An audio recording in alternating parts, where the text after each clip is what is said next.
Aqui é o Felipe Lintz. Já peço para que você curta, comente e compartilhe este vídeo. Bom, olha só a notícia que acabou de sair, gente. Tribunal Superior Eleitoral acaba de determinar que Jovem Pan exiba direito de resposta de Lula sobre a Lava Jato.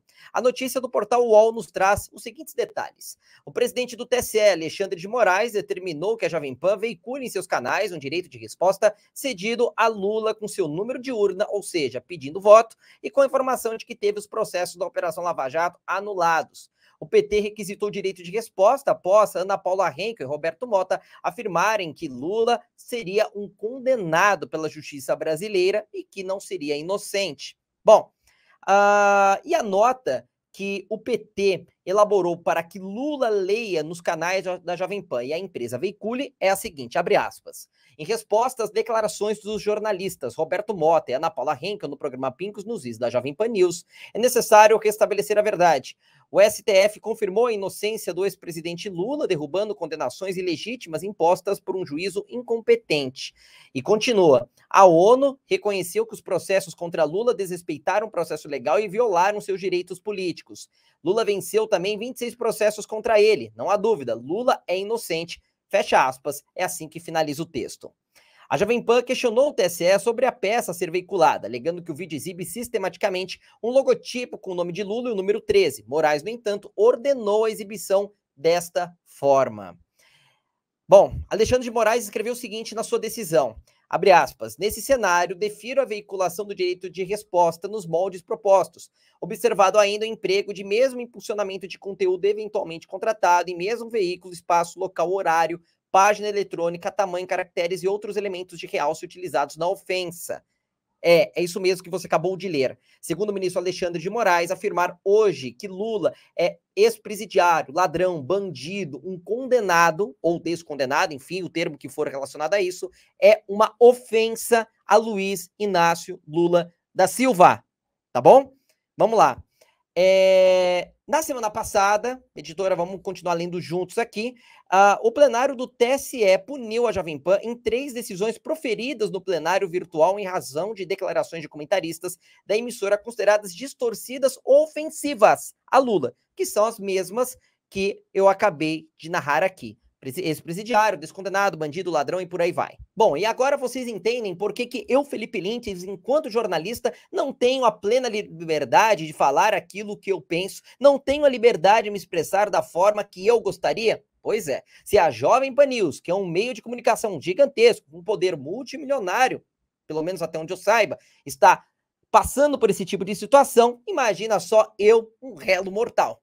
Pois é, em meio a isso nós temos um fato. Lula foi condenado em primeira, segunda, terceira instância por 2 crimes principais, corrupção passiva e lavagem de dinheiro. O que aconteceu? Depois de recursos na Suprema Corte Brasileira, ficou entendido, depois de todas as condenações, que Lula, deveria ter sido julgado, no Distrito Federal e não mais em Curitiba, no estado do Paraná. Mas, na minha visão, eu não consigo ver que todas as provas apresentadas contra Lula podem ser descartadas.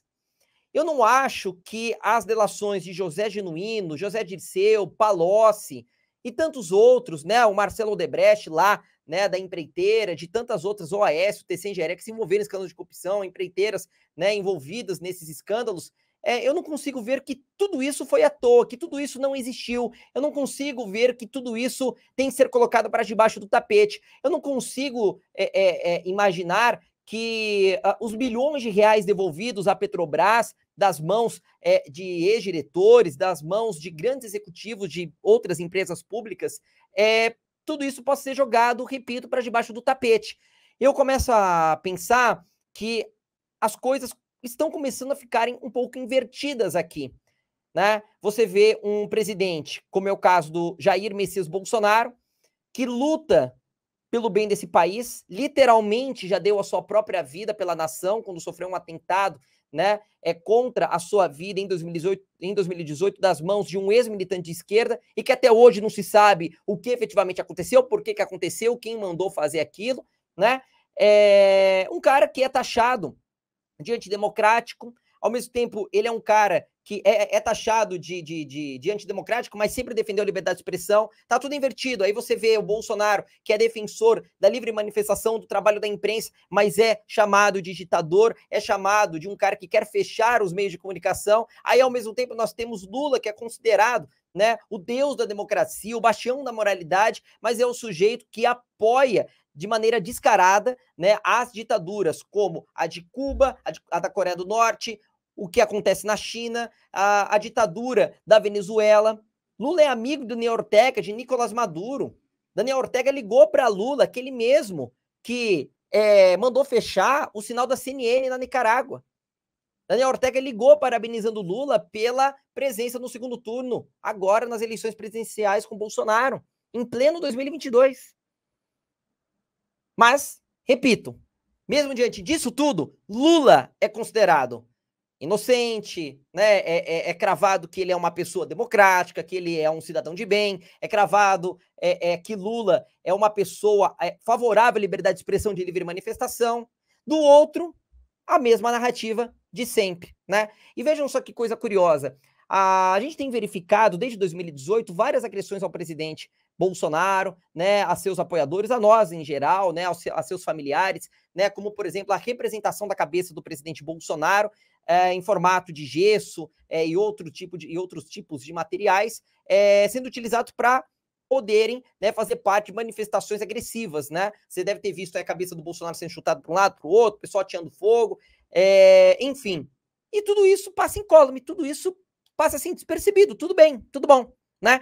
Mas eu quero trazer aqui uma fala um tanto quanto curiosa do ex-ministro do Supremo Tribunal Federal, Marco Aurélio Mello, que quando perguntado se Lula efetivamente seria inocente ou não, ele disse isso. Vamos assistir. Como ex-juiz, não poderia jamais votar em alguém que, primeiro, foi presidente durante 8 anos, deu as cartas durante 6 anos no governo Dilma e que foi condenado em 4, se não me falha a memória, 4 processos crime por delito contra a administração pública.